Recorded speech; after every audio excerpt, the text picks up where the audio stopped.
be too quiet.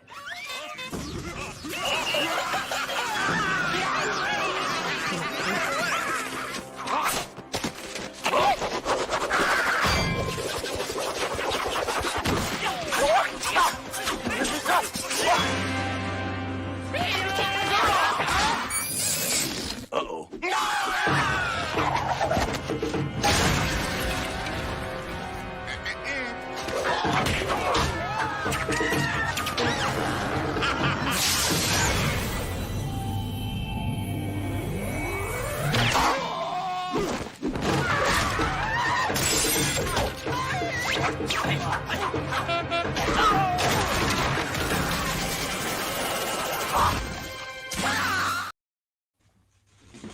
Yeah, that's my all-time favorite. They should, dude. I'd be totally happy if they made a whole movie like on just about those clowns. Right. Oh man, yeah, the clowns are crazy. Wait till you see the clowns I got for Butch Cleaver in like 5 years.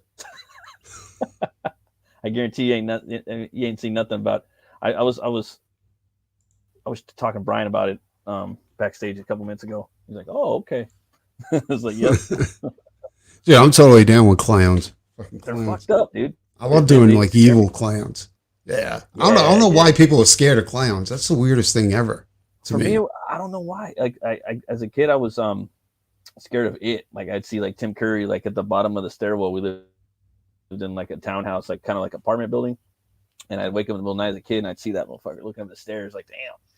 I'd go back to bed. That movie was pretty scary. Which one was that? It? The original It? It. Yeah. Tim Curry was a bad motherfucker back then. Yeah, it's scary, dude. I never found him really scary though, with that. Like what tripped me out, well, maybe I found him a little scary, like when his eyes started changing, he got those really sharp teeth. Like that was scary. For me, it was scary when he wasn't doing anything. It was just more when he was just like holding the balloon like yeah.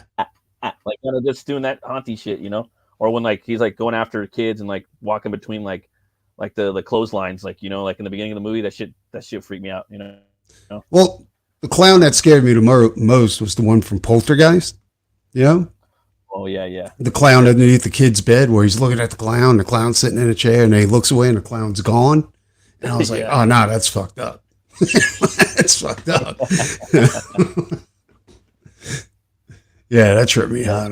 Dude, after that, I was kind of fucked up, because I was a little kid at the time, and I was like, nah, dude. Like, oh yeah, for sure. Checking under my bed, I was like, no, leave the light on, I didn't know Tooth Fairy, don't. It was a trip. But so we're going to talk about the Misfits tonight. You got to talk about the Misfits before Halloween. Right. And one of my buddies, he used to do a lot of work for the Misfits back in the day. He did a bunch of skateboards, and let me pull up his work real quick. His name's Alan Yeager. And Hunter. Yeah, exactly. What trips me out is when me and Alan are the same age, I think. Yeah, we are. And what always tripped me out is that me and him like flowed in the same crowd. You know what I'm saying? When we were younger, and never met. Crazy, huh? Both artists. It's like floating around each other, like. Exactly. Like we're both in the same area, but we never met. And I always heard of him, and I was like, no, you don't know, like Alan Yeager, he does this, he does that, he does stuff for bands and all this stuff. I was like, well, that's fucked up. I was like, I want to do stuff for bands. I'm good. And I never could, like, it was almost like he wasn't. It's weird. And the only way I can describe it is like, I never really had, because this is before the internet, right? So I never had proof Alan did any of this stuff, but so many people talked about it that it was almost like a legend. You know what I'm saying? And I was, exactly. And I was kind of jealous of that. Yeah. Well, I was totally jealous of it. Alan, if you're listening, which you probably will be, because I'm going to send you a link. I was totally jealous of that. Right. And then I was at a con like later on. I got divorced. I was in my late 30s, or no, mid 30s or something like that. And I was at a show, and Alan was doing a show too, and he was doing the same show, and he was right next to me. He was doing and he had this big setup, with all his screen print posters and stuff like that. And I was like, dude, and he was helping me out and shit like that to set up. And I was like, hey, dude, what's up? I was like, and he was like, hey, Alan Yeager. I was like, pressing this video. I was like, dude, wait, after I set up, we have to talk because I know, like, we've like flown around, like orbited around each other. You know what I'm saying? Yeah. But we never like actually formally met. And then, so we met and I talked to him a little bit, and then I got in touch with him later on about, and we became really good friends at that show because we had a whole weekend like right next to each other, just fucking rapping and all kinds of shit like that. And so afterwards, I hooked up with him and got a bunch of prints from him. Nice. And he does his own screen printed prints. Like he draws the work, separates it, and does actual screen printed posters. And he and it's real screen printing, all that kind of stuff. And so I got a couple of posters from him, stuff like that. And he was and I told him, I said, dude, I was always jealous of you because you were doing all this work for all these other people. He was like, nah, dude, it was an all illusion. Like none of it was real. It was like back then, he was like, I was just like, I was just trying to struggle to get to where I was at. And it was like, it wasn't till later that I started doing like becoming the Misfits artist and all that kind of stuff. Right. It was like, before that, he was like, I was just doing like, like band stuff and like selling that. And I was like, oh, really? I was like, yeah. I was like, oh, well, fuck. Like all these years, like I was jealous of you, and I was like, fuck, dude. And but his work's insane. So I got a bunch of like screen printed posters from him. Like I paid him like 150 something. Like, I can't remember how much I paid him, but it was a decent amount of money, I guess. Yeah.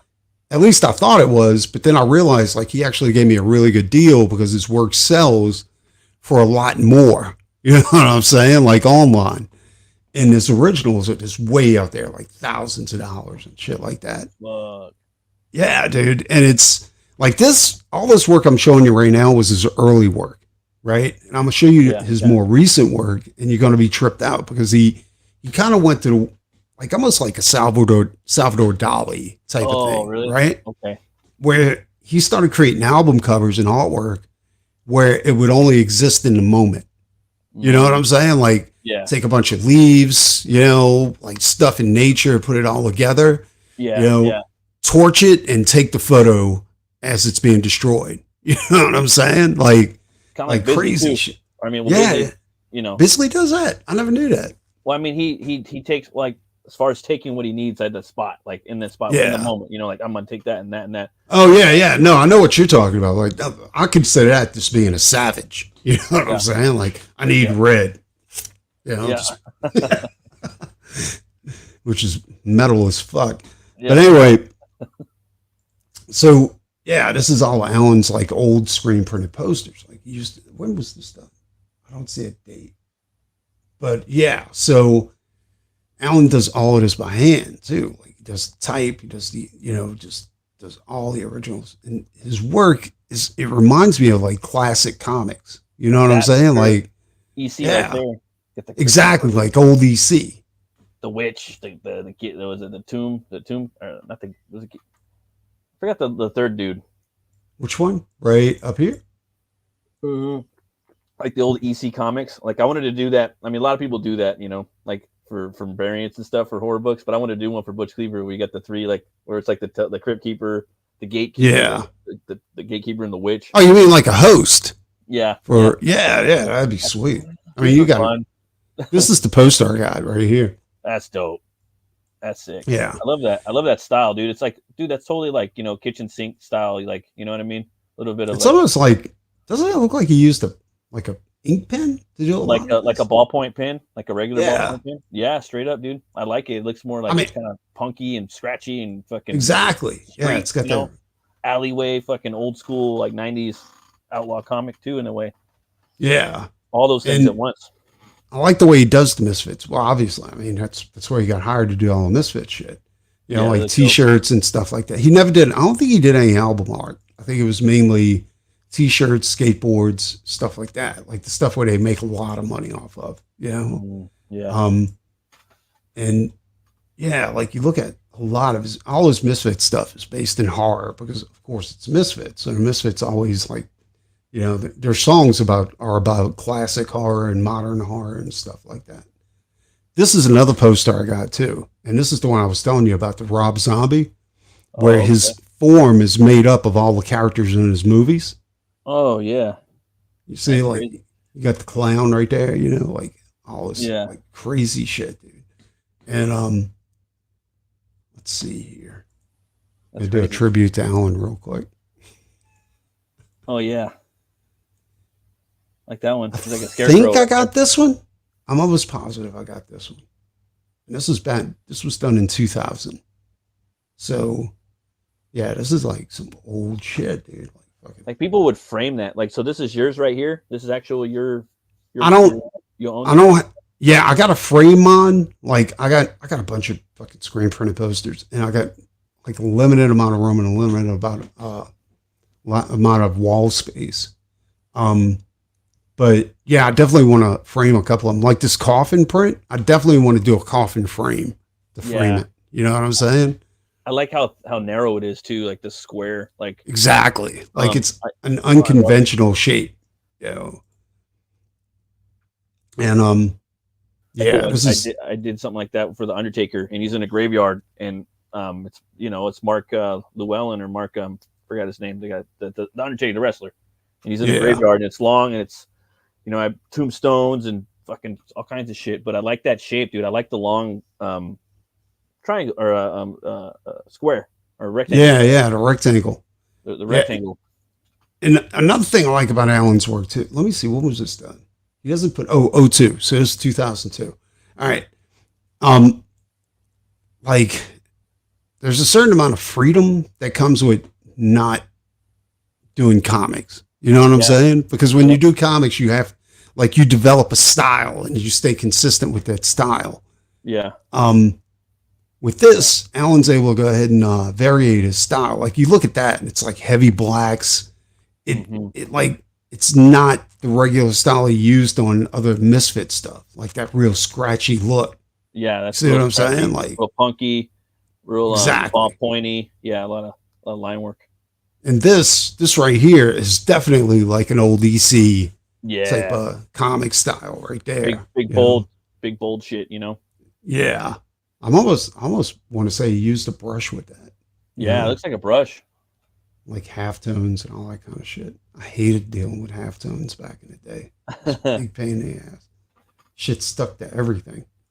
There's something about like this, like the big, like the comic books back in the day, man. Like just using big strokes and just having big bold lines on everything, you know. I still like that. I think it's still cool, right? Yeah. It is pretty cool. Like like how fast they were working, right? In the bullpens doing that. Oh yeah, definitely. Like that's why it was.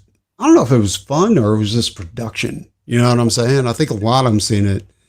Like production, huh? Yeah, like Secret Wars, like Mike Zeck. I met Mike Zeck at a con, you know. Yeah.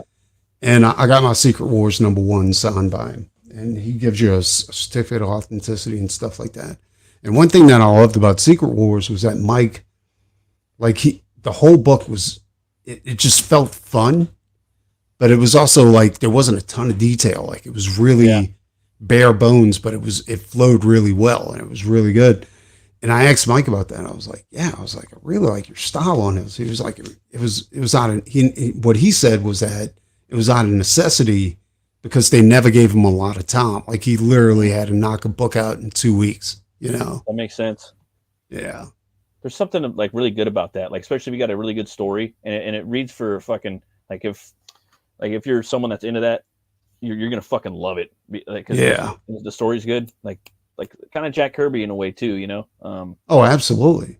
You know, here's another one of Alan's Misfits. And this reminds me of old EC. Oh you know yeah, what I'm like saying? that. With that, pumpkin. I think I might have this one. I can't remember, dude. Like I got, almost like I think I got like 3 or 4, dude. Pumpkin coddler or something like that. Yeah. You know what's fucked up? This is what's fucked up. So when the first set of prints I got from well, posters I got from Alan. We had just moved in. Well, we never just moved in, but I had them in storage because at the house, and we flooded, but it wasn't a lot of water. It was about like maybe a couple, just enough to piss you off. You know what I'm saying? Like we had to replace the floors, the mold and stuff like that. And we had to throw a bunch of stuff away. My posters got mixed in with the trash. Fuck. And they got tossed. And I was like, Alan, dude, I got flooded out. And I don't know what happened to the boat. It's like, don't worry about it. I got you covered. Right. So you hooked me up. And that was one of the coolest things. I got this one. I know I got this one. I like that. That's like for me, that's always going to be like the style I really like. Like I'm always going to be going back to that. I really just, my brain likes it. There's a certain amount of freedom with this too, because you don't, like, if you notice his anatomy isn't exact. And I think that's by design. You know what I'm saying? Because like, here's the black and white version right here. Right. And I think it's because punk, you know what I'm saying? Like, even with instruments, it's like, you don't really know how to play them. You just make music. You know what I'm saying? Yeah. There's that. And then I don't know if he did or not, but then sometimes artists, like they make those shapes and they get really conservative with the concept and the composition of those shapes, and they'll mold the fucking anatomy into those shapes, to hit that composition.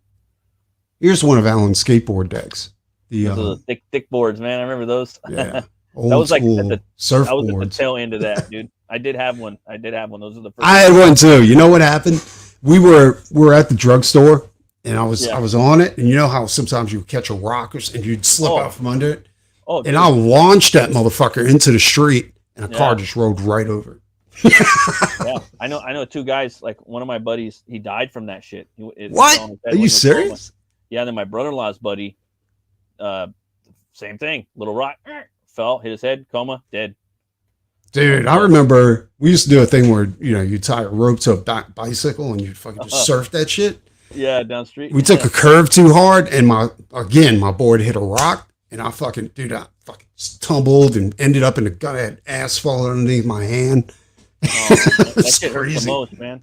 Oh, dude, it was horrible. Asphalt under the rocks under the hand and shit. Oh my god. But I always seen that as like, that's a self-portrait of Ellen. I tried to get him on, dude.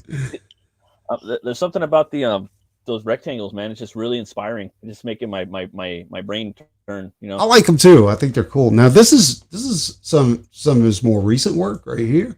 Oh yeah. No, this is 2002. This isn't recent. Okay, that's back in the day. But you can see he got to experiment a little bit more with it. Having some fun with that. This is his more recent work. And this is what I was saying. It was kind of like Dali-esque. Yeah. Type of thing where he just creates shapes. And here's some more right here. So with these, do you think he's locking in like I was talking? Do you think he's locking in that composition and kind of doing that, or you think he's just straight up like organic, like just kind of?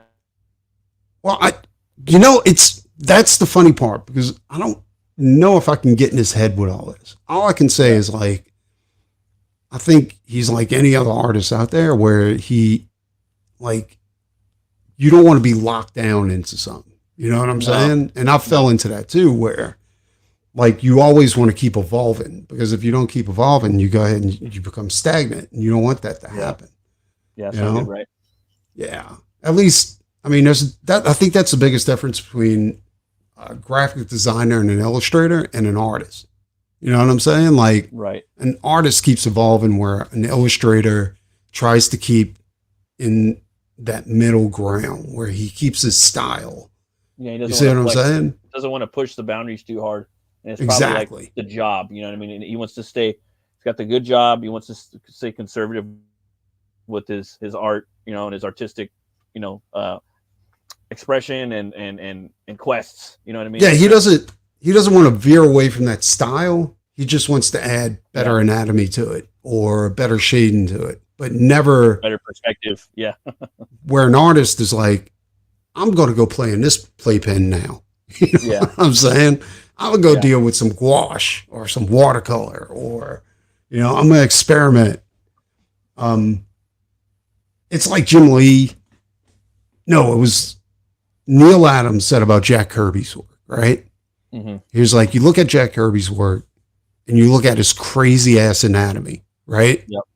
Because at one point, Jack had great anatomy. And then as he kept drawing and drawing and drawing, his style developed into this crazy ass anatomy where if he did a knee, it was just a big square, right? It wasn't, right. It was almost abstract. And yeah, totally. so Neil Adams, with his perfect anatomy, he was like, you look at that and you're like, should I try to experiment a little bit with anatomy? And then he's like, no, I can't do it. I can't do it. Because, I guess Jack got in his head, you know what I'm saying? And he's like, well, if you play with that, you don't want to open Pandora's box. You might find him by that motherfucker, right? Exactly. You might not be able to go back. Yeah. So anyway, that's I don't have any of Alan's sculptures. I didn't have a lot of time to get ready for this. This is these are actually sketch cards he did. Ooh, I like that. Yeah. And you can see doesn't it look like he's mixing like a little bit of plaster or putty into his paint a little bit? Yeah, I think Bisley does that too. Yeah. But you notice, I think at first it looked like just random shapes, and now I realized they're faces. I was wondering if he just threw paint down and just pulled faces out of it. You know, like, hey, that looks like a face right there. And just plaster, or on it. You think it's plaster? I don't know, dude. That's what I'm saying. Because it could be it's hard to mold. I'd say it could be caulking, but that shit's kind of hard to manipulate. Could be. But I don't know if caulking would do that. You know, I don't know. I'm not sure plaster would do this. It almost looks like I don't know. You know, I've seen, you ever went to an art store and they got that really, really thick paint? It's so thick that you have to use these special brushes, and they got these hard rubber ends on them, you know? Yeah. And it's not made to brush the paint. It's made to sculpt the paint. You know what I'm saying? Yeah. That's cool though. Cause I haven't seen that. I've seen one piece where Bisley did that, and that was for that Wraith of God piece he did for the cover, and it had all that veins popping up on that vampire's forehead in the background. You know, it's like that. Yeah. Dude, I'm almost 100% convinced that had to be originally for Danzig's Western movie, dude. Dude, I am so fucking. I'm telling you, I'm almost 100% convinced that he did that, and that was a rejected piece for that Danzig movie. And because the characters are exactly alike, dude. Exactly alike, you know? I don't know. It's just me, but no, I mean, it's still a good piece. You know what I'm saying? Yeah, the metal as fuck. I don't know.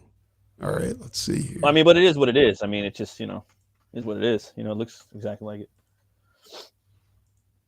All right. Where's it at? You got big plans? You got big plans for All Hallows Eve? You handing out candy or what? Nah, I'm probably gonna sit around the house. Watch some horror movies? We were planning. Yeah, exactly. You know, we watched Dylan Dog last night, and before that, we watched The Nun 2. I liked it. I thought The Nun 2 was pretty good. Yeah, I liked it. I thought it was cool. That's what I'm hearing. I'm hearing really good things from some people, and then some people are like, meh. Like my wife saw it. She was like, yeah, I like the first one more. And then I hear from a couple other people like, nah, it's just fucking dope. I'm like, well, I liked it. I can't wait to see it. I thought it was cool, dude. Did they explain it as a cursed nun in the first movie? I think so, and it had something to do with the Templar Knights and the big monastery was kind of, because I liked it a lot. That's what I thought. Yeah. Because in this movie, they're saying it's always been a demon taking the form of a nun. And I'm like, well, that's a little different from what they said in the first movie, isn't it? I'm going to go back and rewatch it because, I have to see that. And those fools were the directors were big inspiration on Castlevania and Hammer. And you could see it in the movie, the first movie. Yeah. For sure. I was like, this is dope. For the horror movie club, I'm trying to get Brian to, he said I could pick it, the next movie. You're talking about the Frankenstein and the Mummy, right? Yeah. I was like, did you see that? No, but he was talking about it on a live show, and I was like, yeah, dude, fucking, I want to watch that because I'm all about the monsters. Like I'm always gonna go monsters. Well, that fight scene is brutal, dude. Like the mummy comes in with a dagger and Frankenstein goes in with a cleaver. You know what I'm saying? And they just start fucking hacking at each other. Oh yeah, and I'm like, see this that. is sick. Yeah, right. And so anyway, all right. Starting off, we got the Walk Among Us album. The thing with this, I don't know how much people know about the Misfits. I don't know how much you know about the Misfits. You're a huge fan of the Misfits? Matt? Did you freeze? Oh yeah. Sorry. The Misfits, like I wasn't really like a big fan of them, to be honest with you. I liked a couple songs though. Was it London Dungeons? That one was pretty dope. London Dungeon was cool. I like that song. But a lot of people, I don't think they realize, like, this band, like, it was formed, it wasn't formed by Jerry only. It was formed by Glenn Danzig. I mean, a lot of people say it was formed by Glenn Danzig and Jerry only. Mm-hmm. But even though Jerry at one point was saying that Danzig never wrote any of the songs for the Misfits, Danzig always said that he wrote all the songs. He did the design for the albums, all that kind of stuff.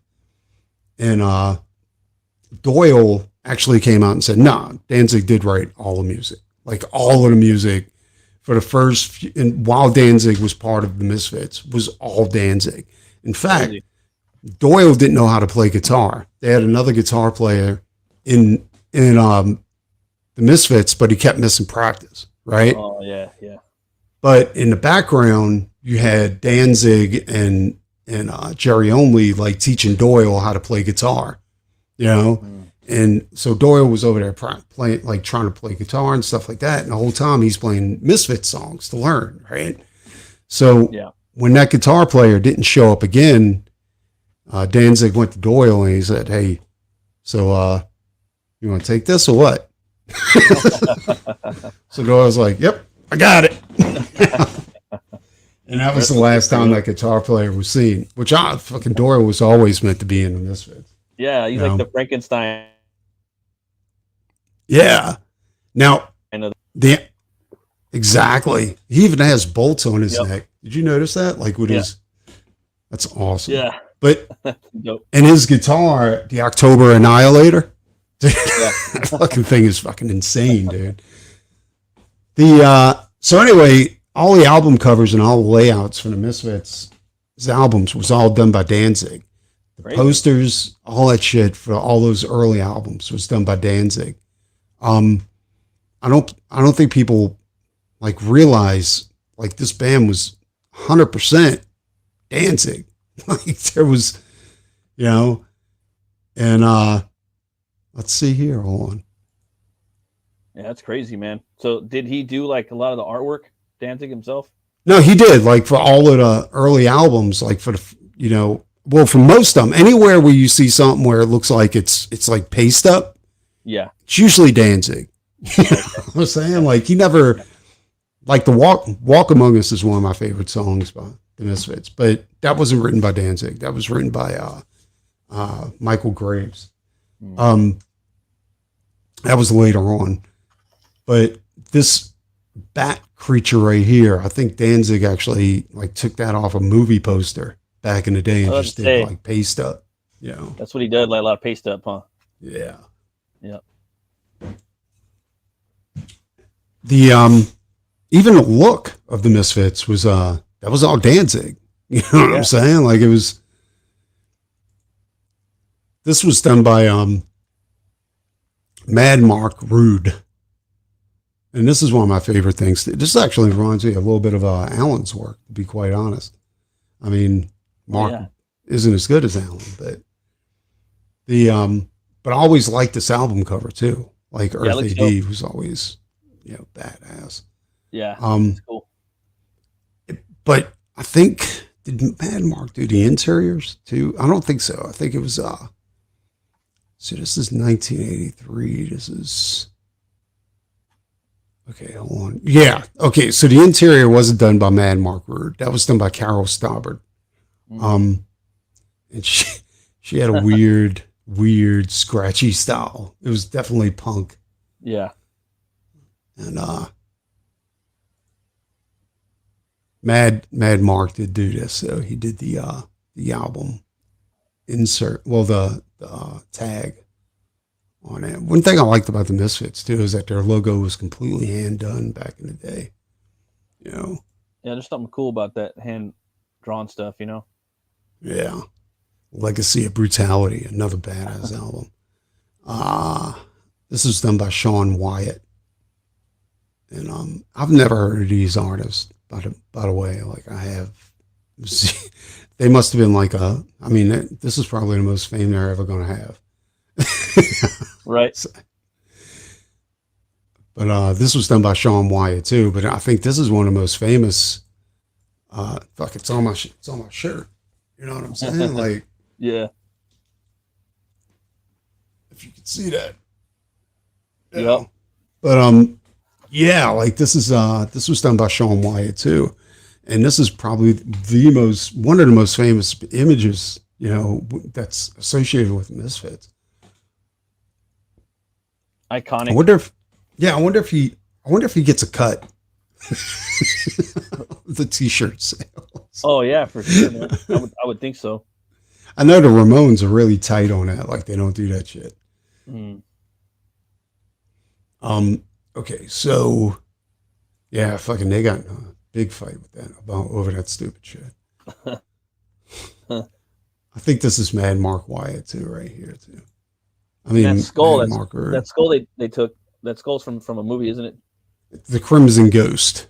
Yeah, that's right. Yeah, and it was like an anti-hero of the 1950s or something like that. That's right. What tripped me out is fucking Danzig was born in 1952 or some shit like that. Like he's fucking old, dude. Yeah.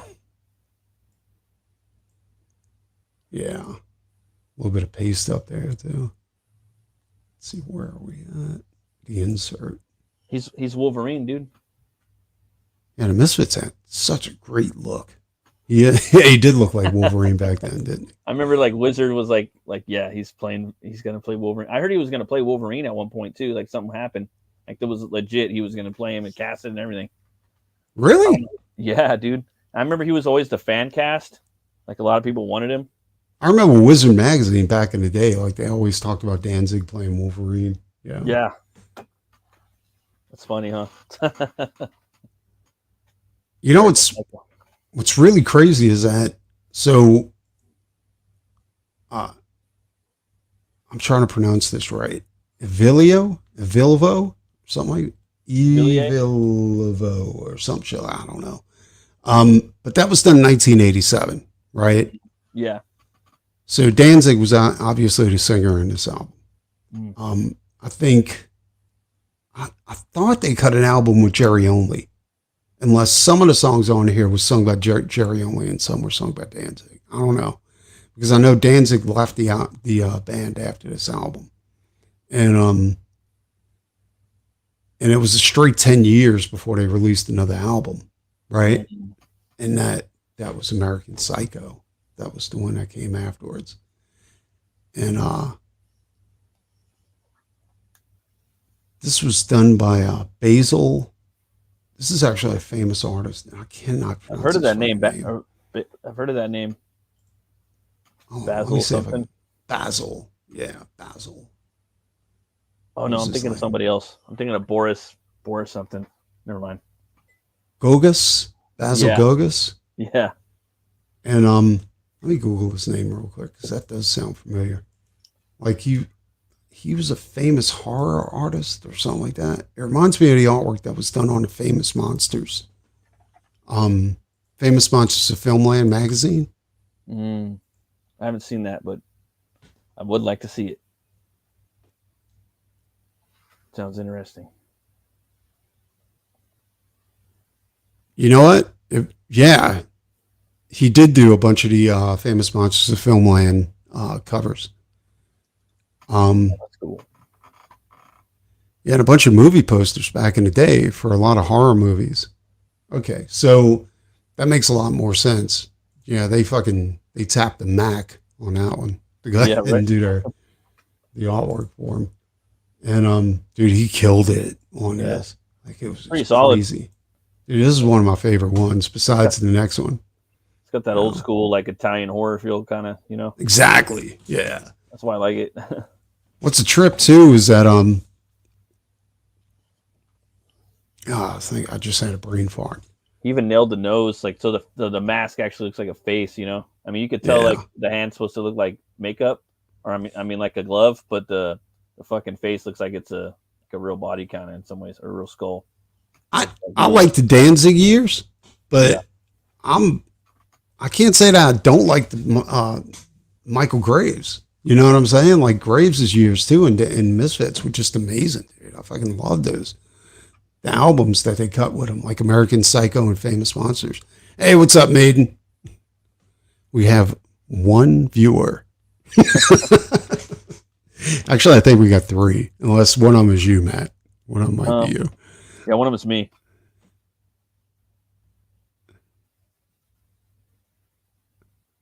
Yeah. Yeah. She's right. She's absolutely right. What's up, Maiden? But yeah, like I love Michael Graves' work on with the Misfits. I thought it was amazing. Static Age was 1997. They actually put out a bunch of albums in 1997. And you know who this is? It's Pusshead. Yeah. I guess he took a break from Metallica. I wonder how much they paid him for this album cover. Unless he just did it, you know. But I was surprised to see a Pusshead piece for the Misfits. Evil. That's a live album? Yeah, it was a live. This is one of my favorite albums too. This is another Michael Graves album. And this is another Basil Goose. I can't pronounce his last name. I'm just gonna call him Basil.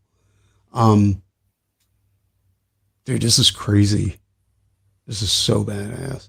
This is one of my all-time favorite albums. Cool painting, you know? Yeah. I wonder who's got that painting. You know what's crazy is that a lot of these artists that did this type of stuff, I don't think they really knew what they were worth.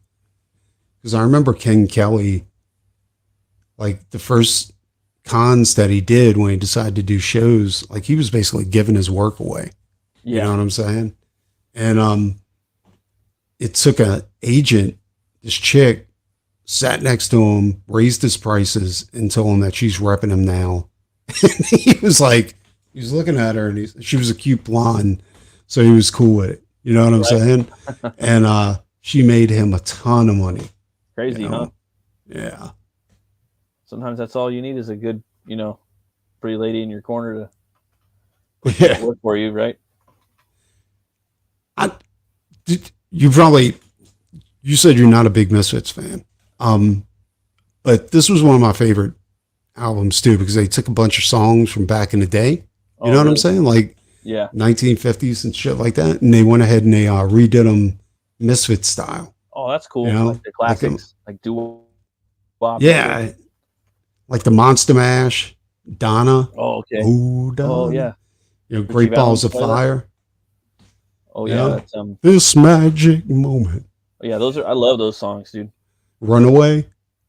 Dude, this is a great album, dude. Runaway is amazing. Pretty punk sounding, almost punk rock in some of the verses in that song. Yeah. It sounds kind of like it's rocking, you know? Yeah. It's crazy that punk. I'm walking in the rain. It's pretty. Yeah. It's badass, dude. You got to hear that album. I'm serious. Like, it's a badass album. I think I like that. Yeah. This is another Basil. Ooh, I like that. Yeah, dude. This is crazy. Wait till you see the interiors. That's why I want to paint. That's why I want to learn how to paint, dude. I love this shit. I love this style. Like this, the whole like that era, like of horror movies and westerns, the Italian look. You know, love that shit. You just get rid of that fear. You won't have a problem, dude. I'm telling you. Just don't be afraid to fail.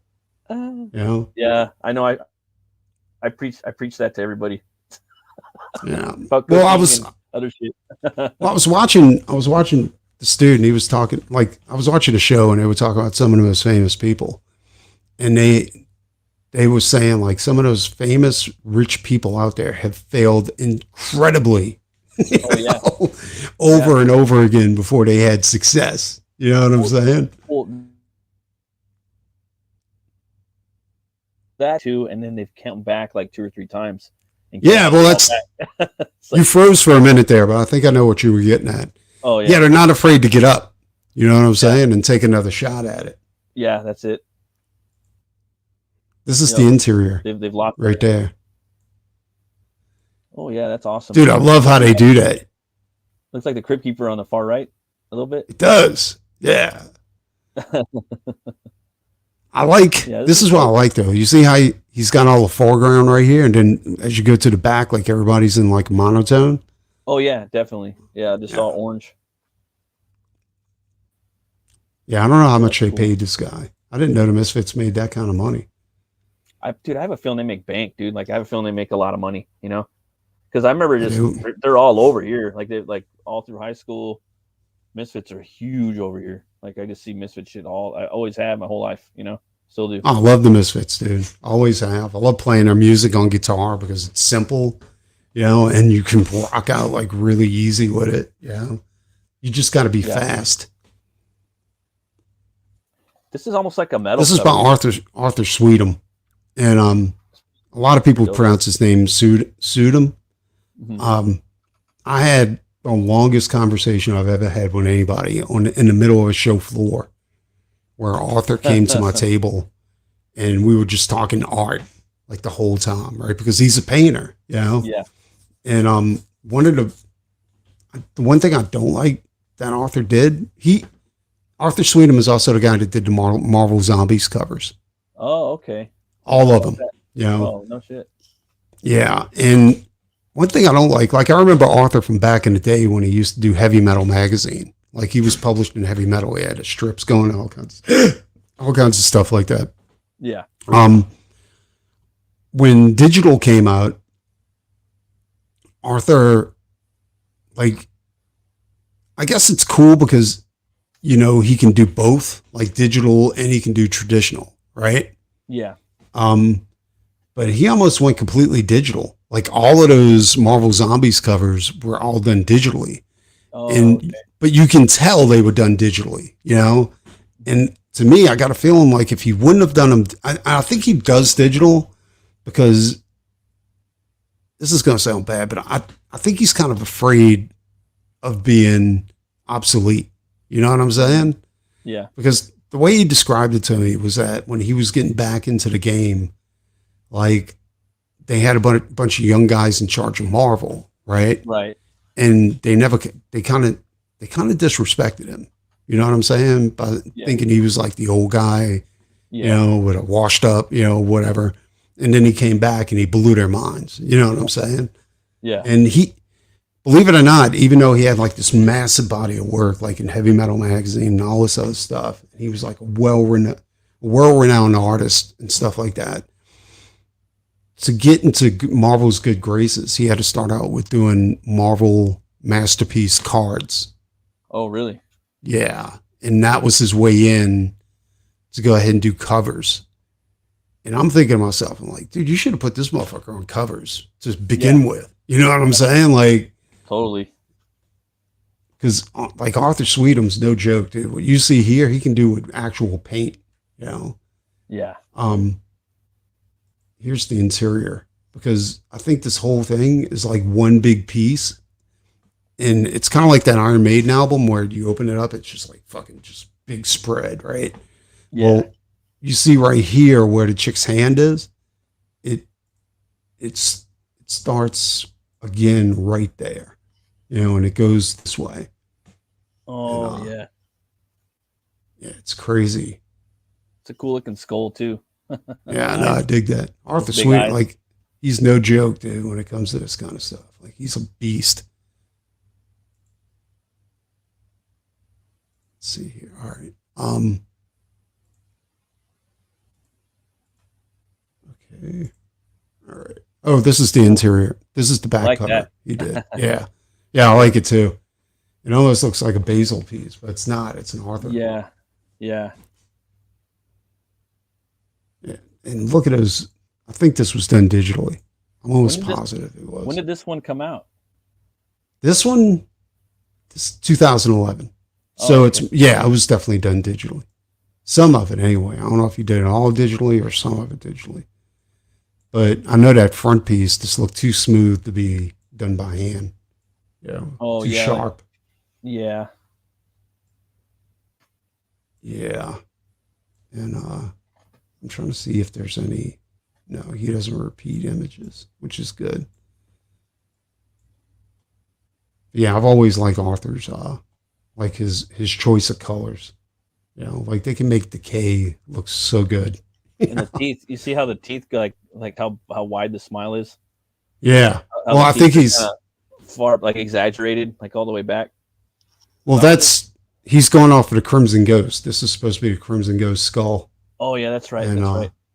with the exception of that pustule eye Yeah. and the hair and stuff like that.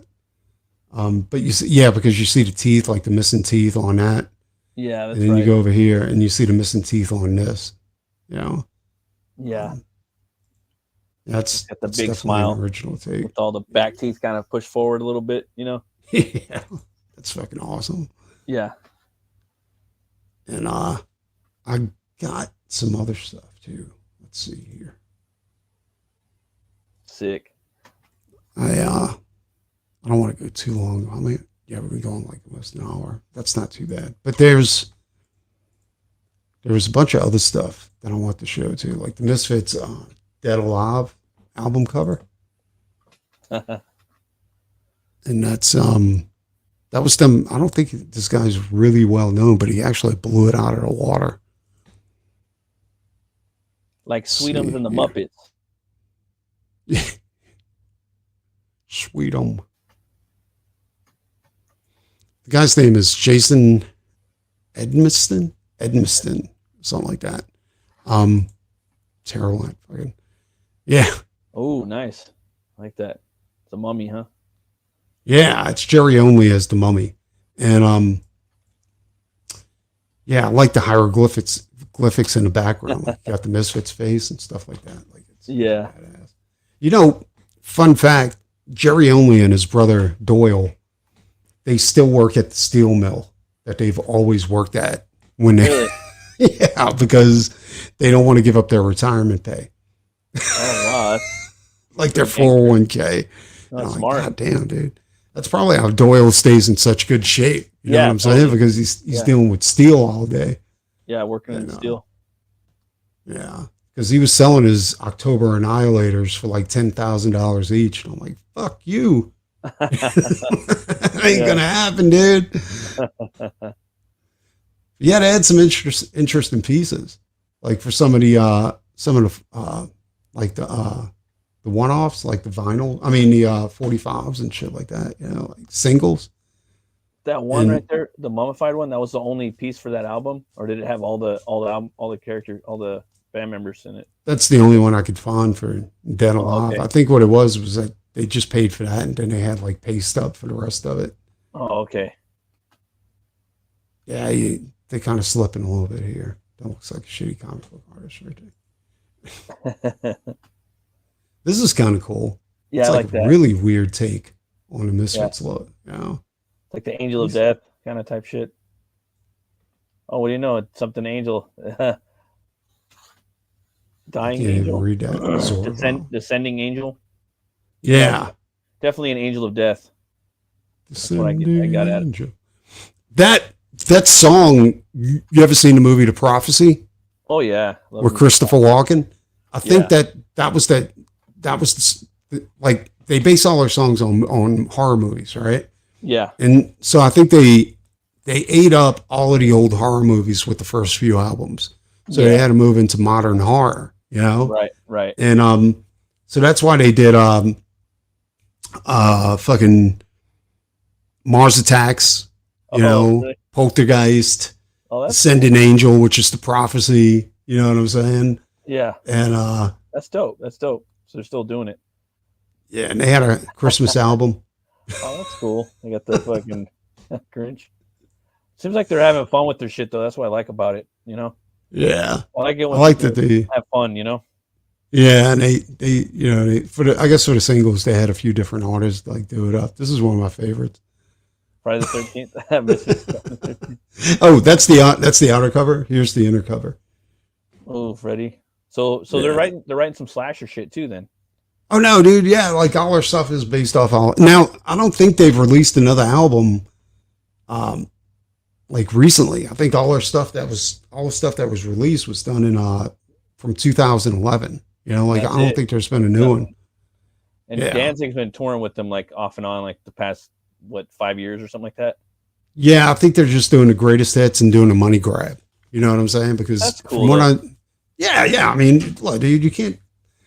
I mean, I guess at some point you have to do that. You know what I'm saying? Like you just live off of your fame. It's like it's like you work so hard for it too. You know what I mean? It's like, I don't know. It's like, why not revisit your baby a little bit? You know what I mean? It's like Kerry King with Slayer. You know, because Slayer decided they're not going to tour anymore. You know, actually they're breaking up. There's no more Slayer, right? Right. Because one of the guitar players died. It's was that Spider Bite, right? Yeah, I can't remember his name. I think it was like fuck, I forgot. You're a Slayer fan, right? I think his name was Henneman, I think. Something like that. He wrote like Angel of Death and all kinds of stuff like that. The blonde guy, the other blonde. Yeah. Blonde. In California, Brown Recluse bite him. That's why I kill all these spiders out here. There's so many. Well, we got Brown Recluse up here like crazy. You do? You know, and I just don't want to even deal with that because that venom is fucking crazy, dude. Yep. But so anyway, like they had an interview with that dude, and the dude was like, "Yeah, look, I was never going to be as great a guitar player as Kerry King." So he was like, so I became. He said, but my strong suit was writing like lyrics. Ripping. Yeah. So he would write lyrics like, he'd come up with like Angel of Death, and then him and Kerry would work out the music for it and stuff like that. Yeah. But anyway, when Slayer broke up after he died, like fucking Kerry King's like, but I don't want to stop playing. Like I'm still good. Like I'm not broken down. I can still play. Right. But he doesn't have a choice, I always said he should just go out on his own and just do his own thing. He's already totally. He's Kerry King, Yeah, just Kerry King's a cool name. Do that. Boom. Fuck him. Yeah. The Kerry King Project. Yeah, do some fucking metal, But Slayer King, bam, there you go. Yeah, and I think right now, well, I don't think right now, I think it was a couple of years ago when Danzig started touring with MISFITS, right? Am I right about that? I've been seeing some like shit pop up on TikTok where they're playing live and shit, And he's still he's still got his long hair, like he's still rocking his Danzig look. I thought he was putting on the makeup and shit, but I think he's still rocking the Danzig look too, which is cool, the bangs. Well, yeah, he's got devil lock for what hair he's got left. He doesn't have much hair left, dude. I know there was a big battle between Danzig and Jerry Only. Like Jerry Only wanted, and that's what Doyle said. Like Doyle was like, look, he was like, these two motherfuckers can't, like each one of them wants to be the bigger dog. You know what I'm saying? They're both alphas. Yeah, exactly. And he was like, why can't we just go out and tour? Right. Just had this big, they had this big hotel meeting where Danzig went to, and then like it was a big thing about that too, because neither one of them wanted to go to each other's hotel room because they didn't want to show weakness or some shit like that. Like it was just, and so finally Danzig's like, well, I'll go, but I decide the time. You know what I'm saying? And so he goes up there and like, I don't know what happened and how they figured out that they were just going to start touring again. I think maybe Danzig's album sales wasn't that great, because, his crowd is obviously aging out. You know what I'm saying? Yeah. And I'll be straight with you, like his last few albums wasn't the best. I did like Danzig does Elvis. I thought that was pretty good. I heard that one was pretty good. Pretty good. Yeah. But the one before that, like I think it was like Red Death something or another or something. I don't know. It like there was only like maybe one or two songs on there where I was like, yeah, it's pretty good. I like what is it? Was it Her Black Wings? Isn't there a song called Black Wings or Her Black Wings? Yeah, but that was off of the first album. Like Danzig's first album. I think that's my favorite song by him for sure. Well, I love like Fucking what He's is it? got some good stuff. Mother's always a good fave. Yeah, You know what I'm that's saying? the number one stunner. And whenever we warm up, whenever I go to my buddy's place and we warm up the Twist of Cane. You know, yeah. Yeah. But what was that other one? It was Love is a flame, a burning thing. Yeah. You know what I'm saying? Yeah. I can't remember the name of the song though. That's crazy because I fucking love that song. It was awesome.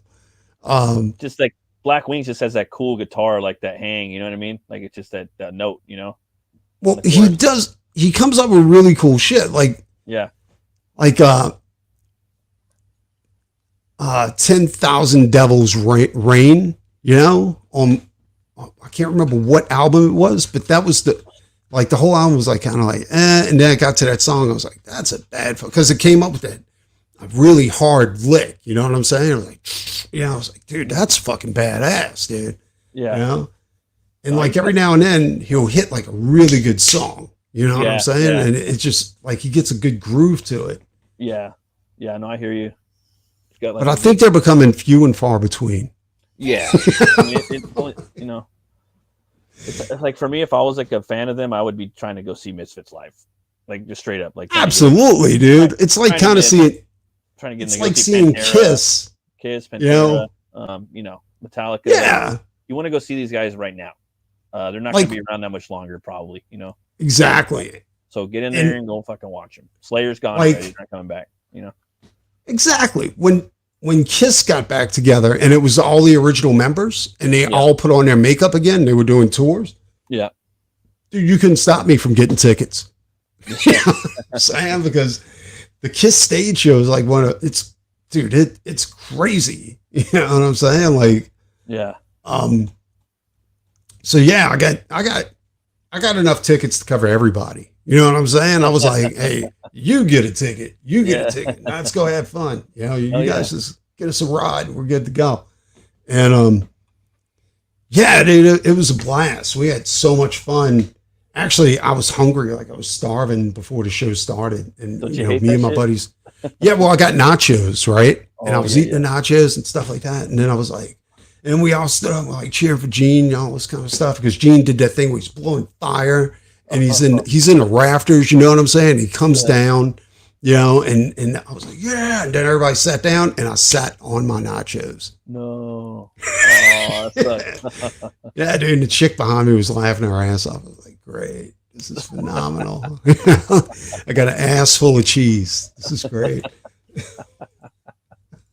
Oh, man. It's fucked up, dude. Yeah, fucked up. But yeah, that's what I'm saying. Like, the Misfits were together, like when I wasn't even born when the Misfits got together. You know what I'm saying? Yeah. When they broke up, like I was in grade school. You know? Yeah. So you got to get in there and we'll go see him. You know, I would go watch some Misfits. That fool, like, fuck yeah, dude. That dude looks like a super Frankenstein, like Superman, fucking Doyle. Oh, Doyle's insane, dude. You know, he's like 62 years old. He looks like he's fucking 20. Like he looks like fucking Captain American shit. Dude, he's 62 years old and he looks like a fucking bodybuilder. And I was like, how? And you know, he's vegan. Oh, really? Yeah. Like he stopped eating meat because he was dating a chick from, I want to say OTEP. Is that right? OTEP? I think so. OTEP. There was a band called OTEP. I remember that. Yeah. And he was dating a chick from there or something. She was like not from here, was from somewhere else. And she was vegan, you know, and they were looking for places to eat because, you know, with vegans at that time, like there wasn't a lot of places you could eat, right? So she was like, well, you go ahead and eat and I'll just find something. He's like, no, I'm not going to do that. You know, let's go find something together. So he turned vegan to appease her, I guess. And he liked being vegan. Yeah. You know, I guess it bumped his energy level and shit like that up. So. Oh, that's cool. That's always good when you get that. Yeah. And I'm not 100% positive that he was dating a chick from OTEP. I'm almost, you know what I'm saying? Because I remember an interview he did and he was talking about like how he turned vegan. And I was like, how do you turn vegan and still be like a bodybuilder? Yeah, that's the thing. He's got a lot of mass. Like, he's got a lot of muscle mass, dude. He looks like he's eating steak and you know what I mean? Well, he put out he he put out his own like protein powder. It's called Monster Really? Protein Powder, right? And it's Oh, got Doyle on the front of it. that's probably why You then. know, That makes sense. yeah, but it's a vegan protein powder. Huh. So I don't know how that works. Like I don't know like what you kill to put into that protein powder that's going to get you big. Right? You know what I'm saying? Like it's crazy. I don't know. It's I don't know. But yeah, so so he's vegan. But back to the point, like I got off topic. The yeah, but if I got a chance to go see like with if it was affordable, you know Yeah, what I'm saying? Like To go 40 see bucks. those guys live, Yeah. I would totally do. I'd spend $100 a ticket, 100. Yeah, that's cool. you know. Yeah, that's cool. But I got to tell you, like, yeah, dude, when me and my wife and a bunch of our friends went to go see, what was that band's name? Dude, I am the worst at this. You know what I'm saying? Like, me all the time, man. dude, I just can't. I can't recall shit like I used to. Yeah, me neither. I'm not as snappy as I used to be. There's a bunch of bands though, like me and the wife. God damn it, I can't remember. Anyway, the band that we went to go see, it was $250 a ticket. Oh right? wow. Yeah. I spent $500 to get me and her a ticket to this place. And that's not including parking, like food, and merchandise, if we're going to get merchandise or anything like that. It's like it's like a good $800 right there. Dude, it was insane. Like it was crazy. But, we went, we had a great time. You got the memories. And, yeah. Fucking, what was the name of that fucking band? I don't remember. It's gonna be I bugging remember you all that night. was a great, yeah, dude. I can't. It was a great time. I mean, it wasn't my type of music. You know what I'm saying? Depeche Mode. That's what it was. Mode. Oh, okay. Yeah, we went to see Depeche Mode. Like I'm not a huge. Look, They got some hits. You can look at me and see I'm not Depeche Mode. Yeah. You know what I'm saying? Like, But they do got some fucking hits. They got like 10 solid hits. Like what the fuck? Like, you start going through all their shit. Like that's them. Like that song's them. Like they do. so And I'll be honest. Like that last song, like they hit, just dude, it was being at a metal show, dude. Like it was crazy, Yeah. And they had this psychedelic band open for them. Oh, really? It was really good, dude. I was like, Yeah. dude, those guys are real. But I like psychedelic music, Yeah. But yeah, I don't know if I go to another Depeche Mode concert. But it was a blast while we did. Yeah, it was fun. Sometimes it's good to just kind of do one thing, you know what I mean? Yeah. And then do something else, You and your wife, do you guys have y'all have the same taste in music, or is it close? Nah, like, or she likes more she likes a little bit of everything, but she likes rock and roll. She likes a little bit of metal. She likes country. Yeah. She likes a little bit of everything. She likes the oldies a lot too. She likes the Beatles. Yeah. Yeah, but she does like some metal. Last show we went to was a Monomarth. That was like Holy 10 years shit, ago. dude. Yeah, those. Yeah, dude, those fools are funny. I got to meet him upstairs and got the poster signed and all that shit. It was so long. It was longer than that, probably. Even now that I'm thinking about it, that's probably like 12 years ago. That was a Disney. Yeah, dude, we want to start going to shows though more. Like there was Machine Head played like a couple other bands. Dude, and my I buddy fucking love Machine Head. I wanted to go too. And dude, it was Machine Head and like a bunch of bands for like $30 or $40, dude, at the House of Blues. I was like, fuck, I wanted to go, but it just didn't work out. It was on a Sunday too. I remember Machine Head. That dude's fucking crazy good. You know what I'm saying? Like fucking, he did a version of the Sentinel, Judas Priest's Sentinel.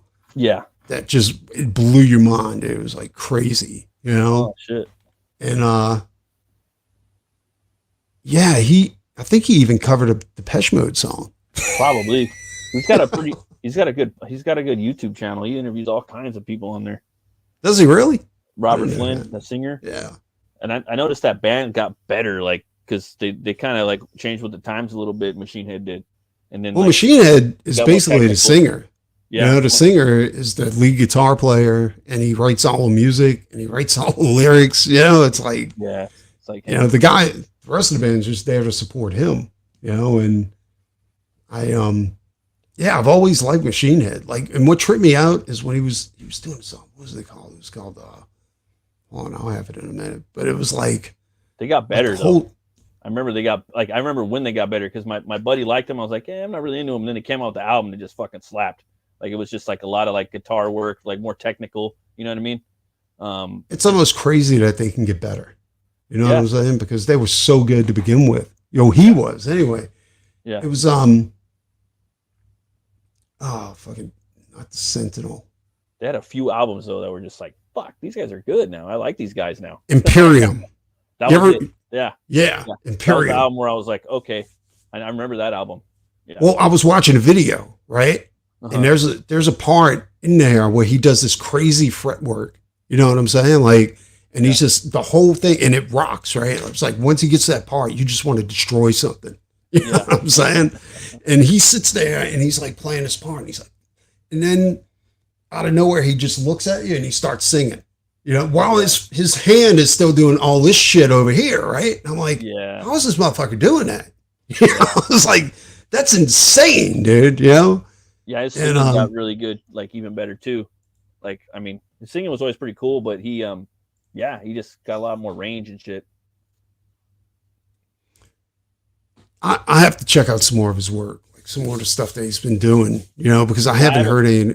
Yeah, that was the last time I heard it around that era. Because in that era, like they would tiptoe into new metal and things like that. And then like later on, like fucking, I remember when like metalcore came out, like they kind of started going into that era, and then more fucking technical melodic shit. You know what I mean? Like that started coming around.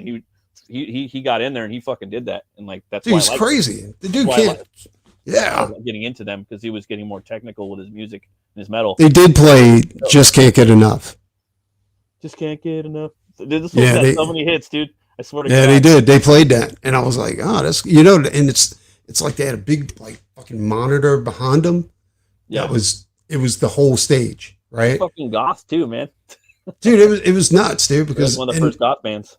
Dude, this dude is like fucking. He has to be like 60 some odd years old, right? And he's just fucking. He's dancing all over the place, like fucking all over. I mean, all over the place, dude. Like, I like Barrel of a Gun. He did this weird like Karate Kid vulture thing. Oh where yeah, he was just kind of like, and his head was literally doing that, you know, in one of the songs. I was like, whoa! I was like, wait, he's doing the vulture or whatever. I don't know. Like, yeah. Yeah, I was like, gotcha, bro. I was like, I know where that kick's coming from, son. But they had this weird thing, and it was like they had a song that came on, and then you thinking like, oh, this kind of jams, like it had a really cool beat, and then you see these burros like walking in, you know, on the screen, like not, you know, on stage, but on the screen, like walking in, and the video for the song was these guys having a herd of burros, filling the burros with sacks full of sand and walking off, you know, and I was like, that's the strangest, coolest thing I've right. What's up, Madness? And yeah, dude, it was crazy. It was a great concert. Yeah, it was really good. Yeah, we had a blast. Dude. We ate nachos. We had fun. It was great. It was good to get a break too. You know, like from all the bullshit that's been happening. Oh yeah, dude. Yeah. Yeah, it's great to get out. You know, I like that one song. Was it Barrel of a Gun? I think that's probably my favorite song by them. That was pretty good. I don't know a lot of their songs. I remember that song came out. I was like, oh, okay, I like this. And then I didn't, you know, I went back and looked at some of their other older stuff. Like, oh, they got a lot of poppy older shit. Because Barrel of a Gun sounds pretty dark, you know, for them. I know people are people. Yeah, people are people. So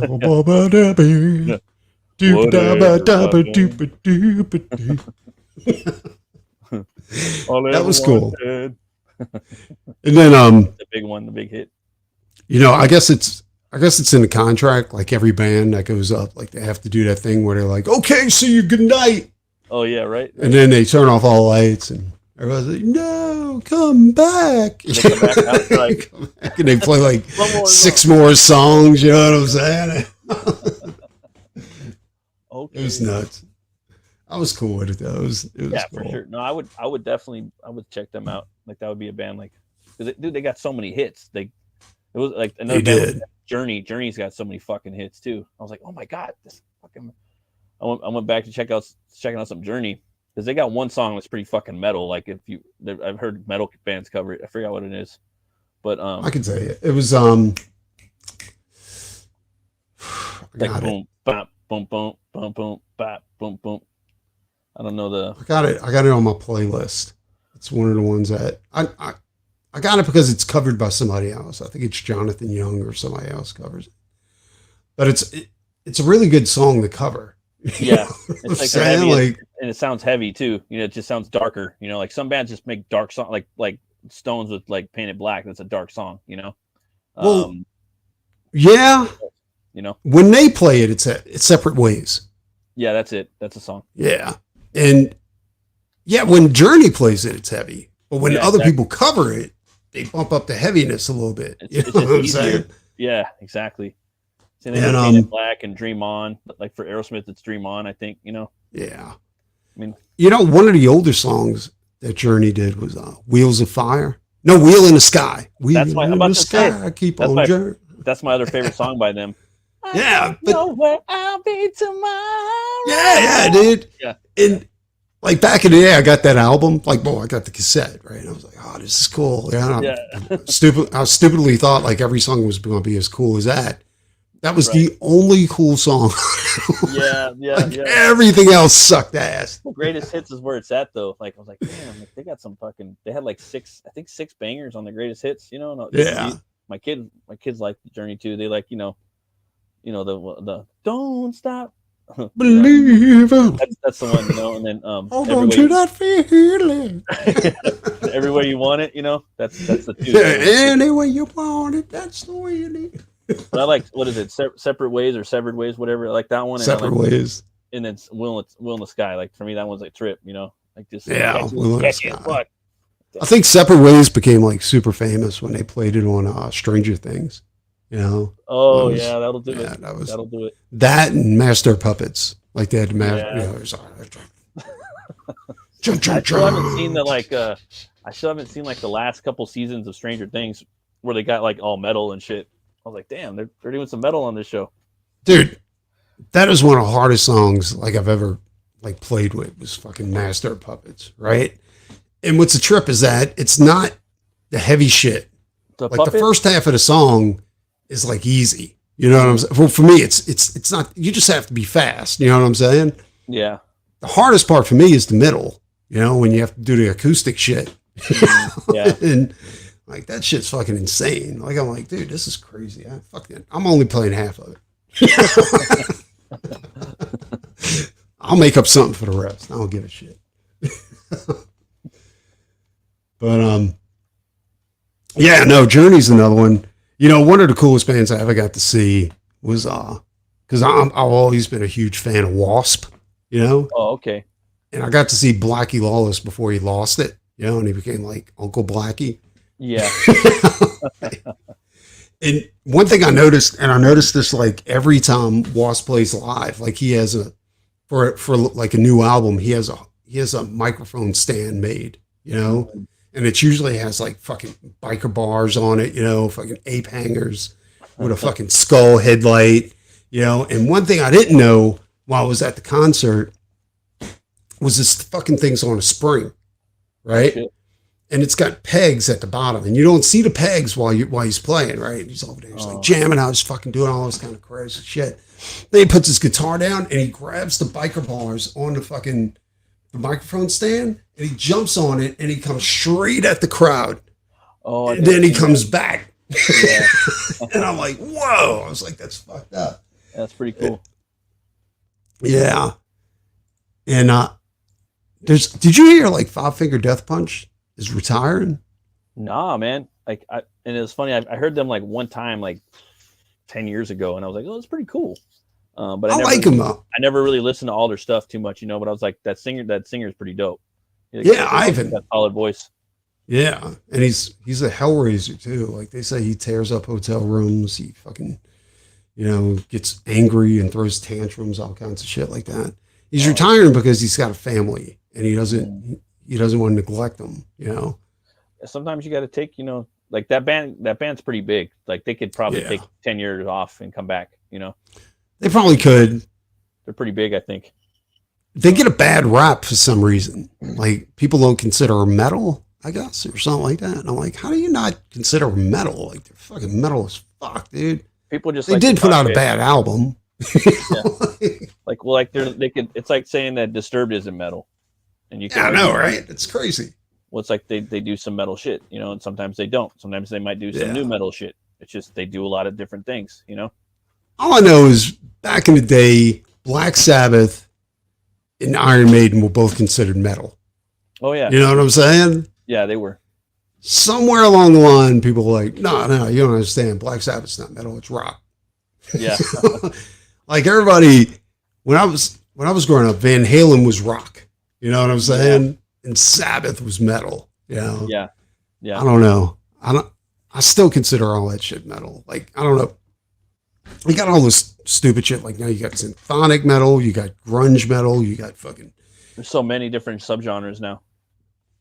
Thrash metal, and I'm like thrash. I don't even know how to label any of this stuff, dude. Like, it's hard. Like I knew how to label it pretty good. Like again, like 10 years ago. Now it's kind of blurry. Like for me, it's like that would be classic metal, Sabbath. Classic metal. Yeah, exactly. Or just straight metal. Like that's what for me. That's what it is now. Another 10 years, I don't know. You froze up. You froze up again. Oh man, my bad. Nah, you good. Yeah, like I don't know. I mean, dude, another 10 years, it's gonna be like soft rock or something like that. Hey, you remember that soft rock band, like Black Sabbath? Yeah, I mean, you should see like the shit they're doing now, man. They're doing some funny shit with metal now. I don't know. They are, but what I like is a lot of these fucking bands are covering like old school, like Manowar shit. Oh yeah, yeah. Hail and Kill. Are you a Manowar fan? Like, they're okay. I never really listened to them too much. Same thing with there was another band I never listened to was Sabaton. Some of their shit sounds pretty dope though. I want to go back and check them out. I only like one of Manowar's albums, like Hail and Kill, or The Crown in a Ring. That's what it was called. Yeah. To check out. Yeah, but the rest of them just weren't. I mean, they were too maybe hokey, I guess, or something like that. Yeah. Like too much into Renaissance, like playing, like you remind me of like a Renaissance fair or some shit like that. Yeah. Let's go over a couple of campaigns before we head out. So we're on a lot of you people don't know this, but Vaughn's book is actually on Indiegogo at the moment. And I checked it. He should be getting 2 weeks of non-stop coverage by Indiegogo, but he's not. He should be trending like crazy over there, but he's not.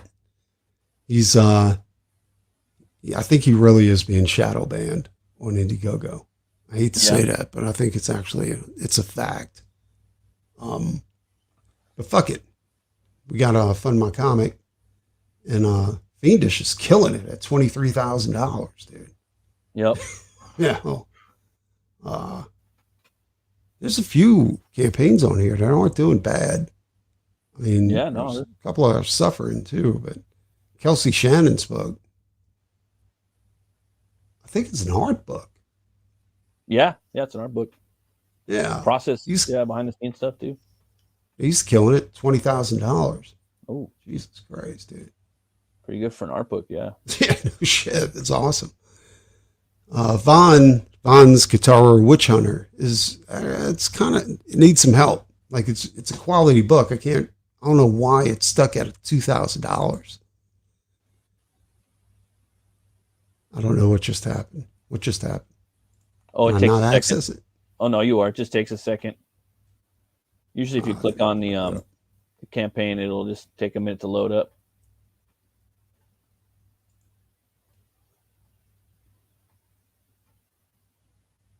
There it goes. There we go. Yeah, it just takes a minute to populate. It's a quality book. He's going Yeah. for Castlevania on this one. Oh, really? No I shit. read it. It's really good. He's That's got dope. the sword talks to him. Oh, no shit. You know, That's kind of cool. almost like Vampire. You remember Vampire Hunter D, where his Oh, hand, yeah. he had Yeah, a the face hand. in his hand to talk to him. Oh, yeah, yeah. That shit's Yeah. dope. That was the That's anime kind of I like, actually liked. Was a Vampire yeah, Hunter D. That yeah. one I and loved, dude, fucking loved it. that was my favorite. And then yeah, that was a big influence Did on you me get the too. graphic novel? Like that big graphic novel they were advertising? Dude, I got the first floppy for that. And they never finished Shit. they never finished it. Yeah, they Did never you see finished it, and then they Did you see the one they had on Kickstarter? Like the big, thick graphic novel that that was was done by. I got the first floppy out of that novel, but they never finished the Oh, floppy. Yeah. I wanted the graphic novel though, so I could complete it, because I actually liked it a lot. It was fun. I don't know what the Necrovanicon is, but it Oh sounds yeah, that's badass. it's his art book with his sketches of his different like character designs he's done throughout the years. So Oh, that's what that is? Yeah, it's dope, and he puts it together pretty So cool. he did this. Like this isn't somebody else doing it. No, he did all that. That's his art too. Huh. I wonder if did he draw Kitsura or Witch Hunter? I think he inked it. He inked it. And then he got the penciled and maybe inked it, and then got colors. But I don't know. I'll probably find out. I'm gonna see if he wants to roll on the show. He was Yeah. I think Yeah, ask those questions. I'd love to know that because it does like his style's really good. Like he did a really good job. Well, I remember I've seen some of his pieces like a few years ago, and I was like, yeah, man, you should just be, I would be in the chat like, you should put out a book, like just your art's pretty good, Like everything he puts out is like quality gold. Yeah, I'm saying like, and that's no bullshit. Yeah. Like I read Monster Hunter D, not expecting what I got. You know what I'm saying? Yep. And I mean Monster MD, and dude, it was really good. Like I'm talking really good. Like it hooked me like big time. Yeah, solid. And the Black Terror. The only thing that irritated me about the Black Terror was he left me on a cliffhanger. Mm-hmm. You know what I'm saying? I'm like, what the fuck? Yeah, I haven't read it yet. I got the shirt right now though. Glow in the dark too. I'm wearing it. I didn't get a shirt, but I did get a vial. I didn't get the vial, but I'm gonna wait though. I'm waiting to get a good beer to pirate up with, and I'm gonna read it, sit down and do a review of it. There's so many books I gotta review. I got like 30 books or more to review. I think this is a young Vaughn dressed as Dracula. A young Vaughn. Young Vaughn. Let's see here.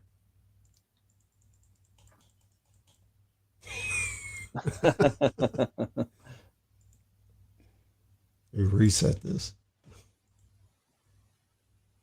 Dracula. But yeah, so the Witch Hunter is really good. I read the whole book and it's badass. Yeah, that's dope. It's not. He sent me a PDF so I could do the cover. And right. Yeah, that was a fun cover to do. Well, it was Halloween, and I want to get that Halloween feel to it, so I picked a bunch of colors that would like kind of give you that Halloween type of look. Yeah. My favorite part of that cover is that bat crawling up that tombstone.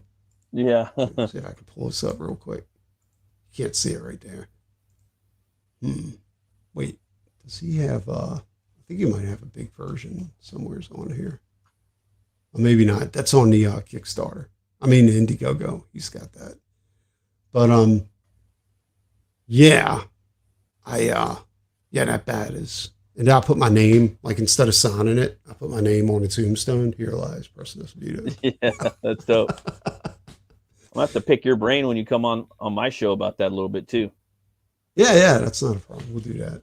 Yeah, I'm telling you, dude. I knew you did some more for this campaign too. I'd like to pick your brain about as well.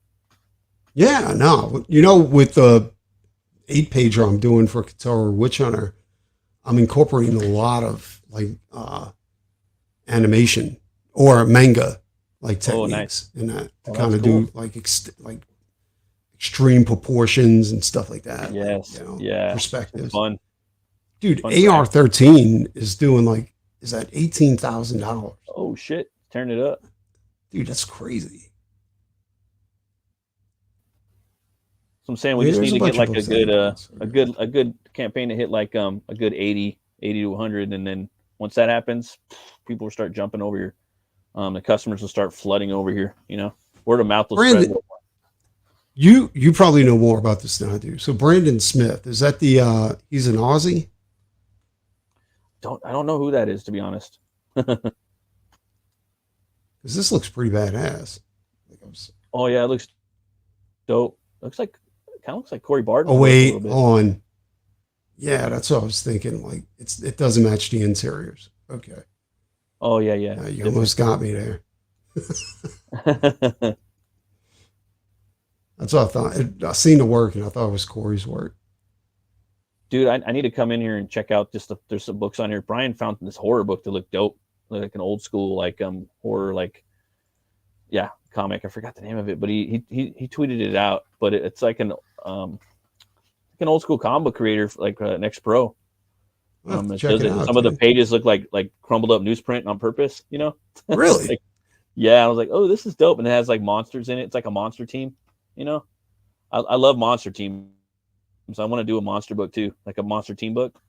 That's in the cards for me. I have shit lined up. I'm going to show them in Elwar the team. So this is disappointing that Worth and Pain is only at $6,000, but it's $6,000 here. I wonder what it did on Indiegogo. Probably like 20 or something. That's one of those books too that should be at 50 or more. Yeah, that's what I'm saying. Like it should be way up there, right? I mean, Chris Graves, like he's not bad. He's a pretty good artist. His style is very similar to Todd McFarlane. Wait.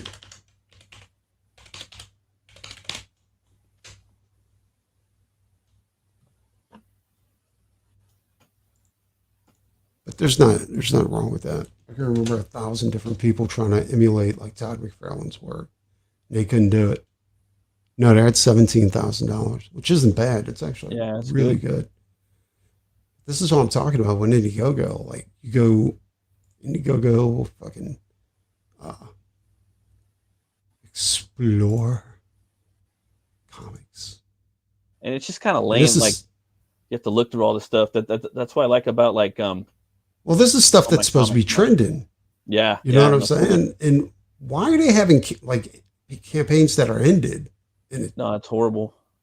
That doesn't make any sense, right? You know what that says to me? Like there's a couple of problems. Like one, they need to clean their shit. They need to get their shit tight.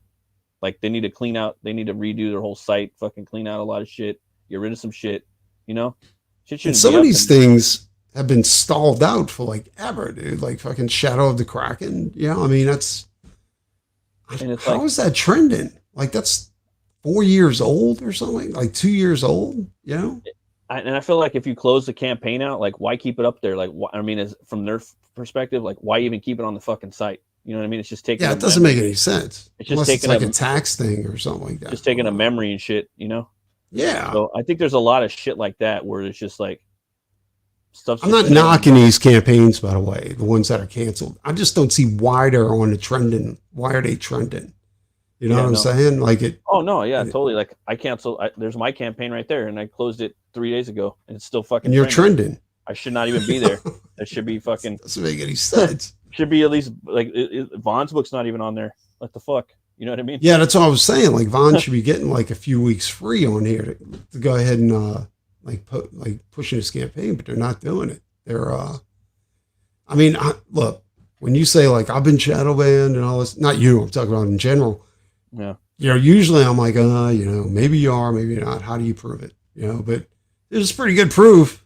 I think what it is, it's like they just shit's just all fucked up, needs to be cleaned out. It's just like treated like probably like a stepchild. You know what I mean? Like the site is by the people there, and then they probably got like a fucking blue-haired idiot in there as well. Like one. So there's a number of things. Yeah. Two, I was talking to somebody like about 6 months ago. When you have a campaign, Indiegogo allegedly offered to like spotlight your campaign if you give them a bigger cut, like a bigger percent. Yes. Is that true?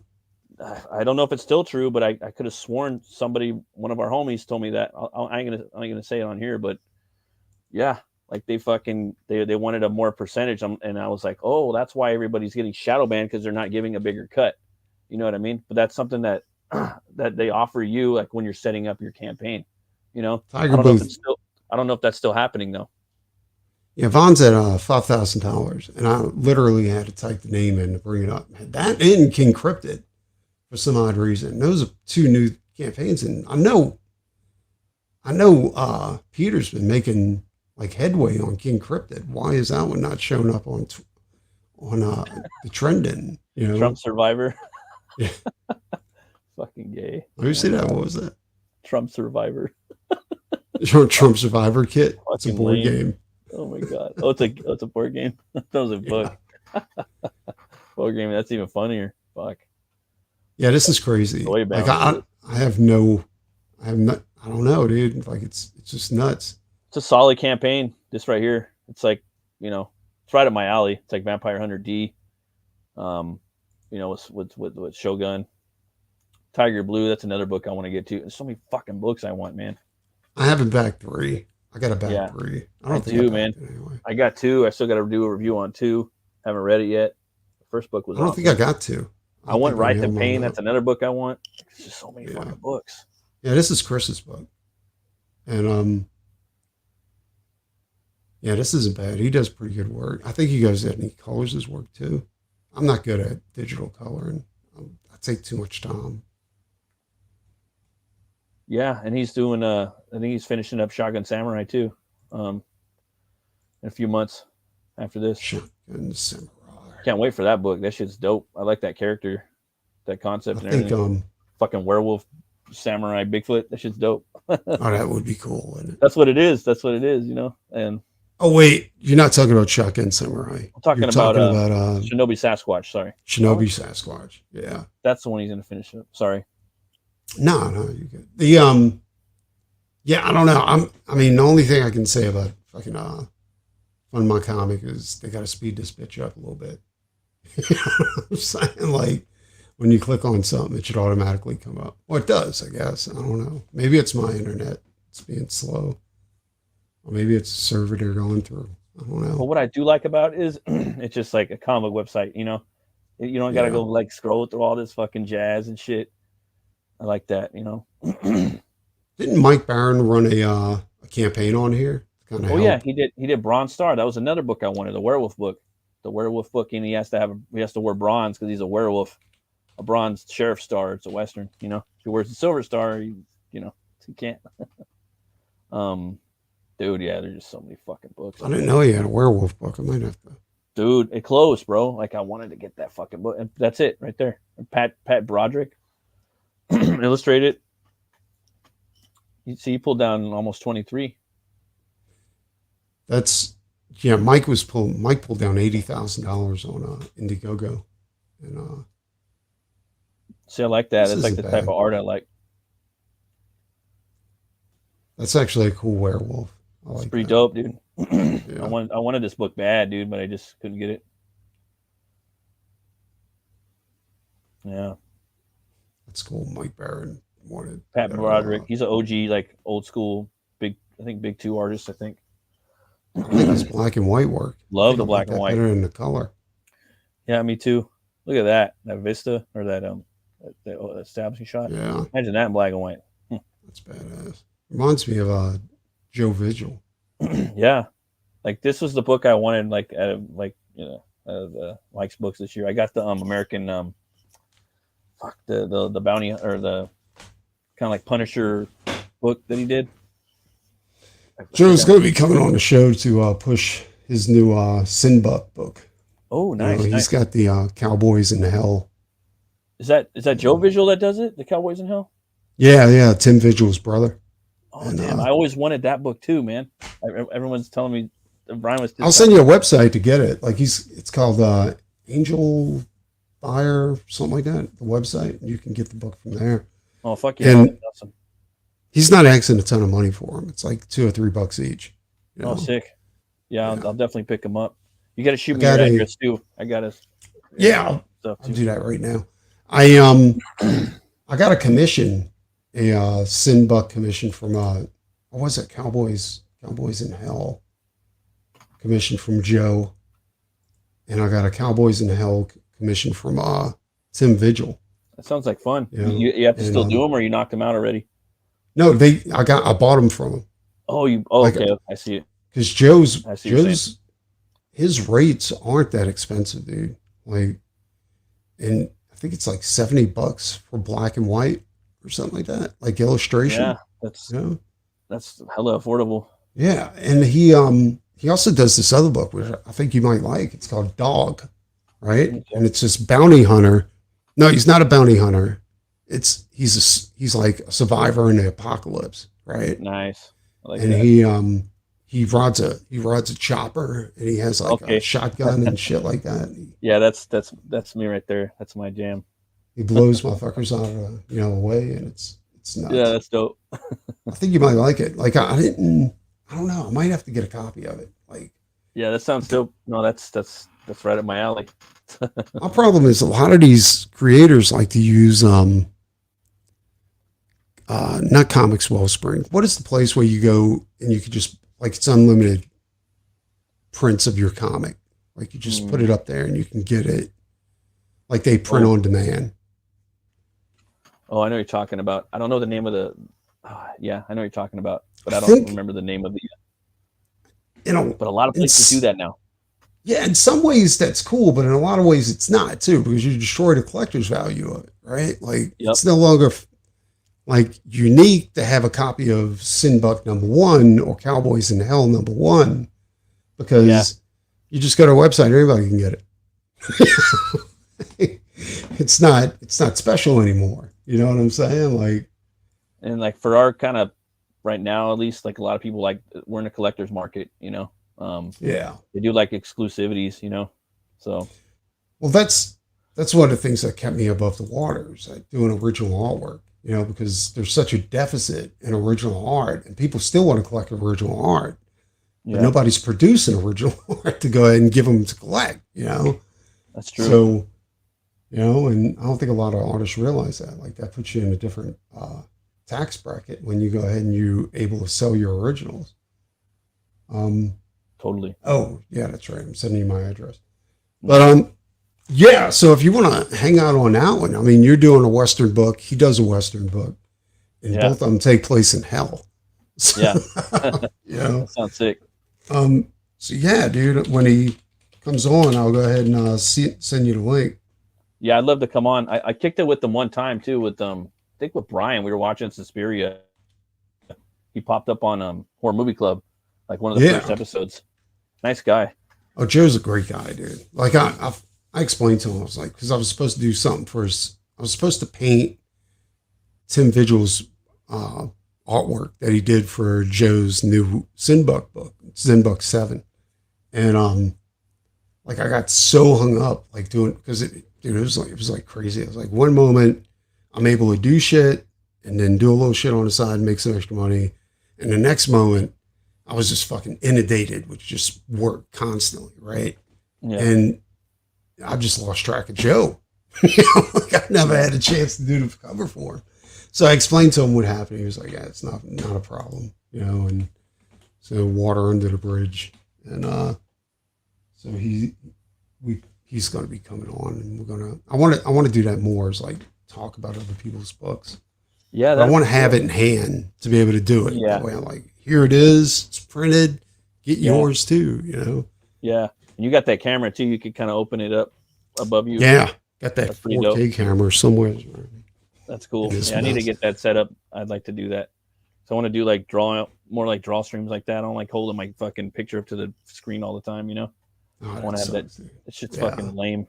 The only problem is that you got to get the camera right where your line of eye, your eyesight's got to be at. So you're like trying to maneuver around the camera. It's a pain in the ass.